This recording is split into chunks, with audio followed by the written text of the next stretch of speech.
वफादार नेवला। एक बार एक किसान को घर के रास्ते में एक नेवला मिला। उसने सोचा कि यह उसके छोटे बेटे के लिए एक अच्छा साथी होगा। वह उसे अपने घर ले आया। किसान का छोटा बेटा और नेवला जल्द ही अच्छे दोस्त बन गए। वे खूब खेलते थे। हालांकि किसान की पत्नी को नेवले ज़्यादा पसंद नहीं आए। एक दिन किसान की पत्नी को बाजार जाना था। उसने अपने पति से बच्चे की देखभाल करने को कहा।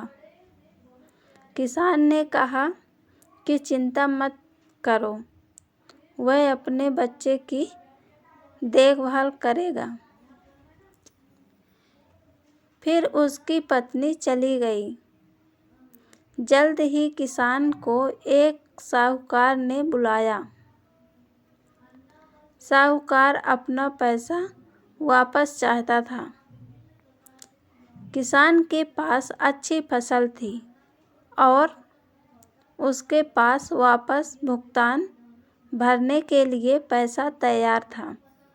बच्चा सो रहा था और इस तरह किसान बच्चे को अपने साथ नहीं ले जा पा रहा था। इसलिए उसने बच्चे की देखभाल के लिए नेवले को छोड़ दिया।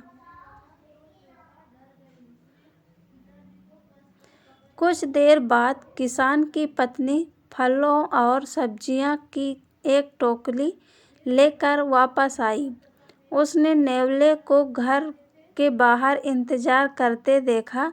उसने उसका चेहरा देखा और उसने पाया कि कुछ गड़बड़ है। उसने नेवले का चेहरा और पंजे देखे वे खून से भर गए।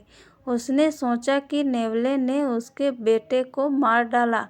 वह उस पर चिल्लाई, अरे गंदे प्राणी, तुमने मेरे बेटे को मार डाला। वह रोई और नेवले के सिर पर टोकरी मारी। वह दौड़कर अपने बेटे की ओर बढ़ी। अपने बेटे की जुल्म देख वह आराम से बैठी, लेकिन उसने देखा कि फर्श पर एक मरा हुआ सांप है। उसके टुकड़े टुकड़े हो गए। वह समझ गई कि नेवले ने सांप को मार डाला और उसके बेटे की रक्षा की। लेकिन उसे एहसास हुआ कि उसने क्या किया है। वह दौड़कर वापस नेवले के पास गई। आंखों में आंसू लिए उसने उससे भारी टोकरी उठा ली। वफादार नेवला मर चुका था। शिक्षा करने से पहले सोचो। ये कहानी पसंद आए तो लाइक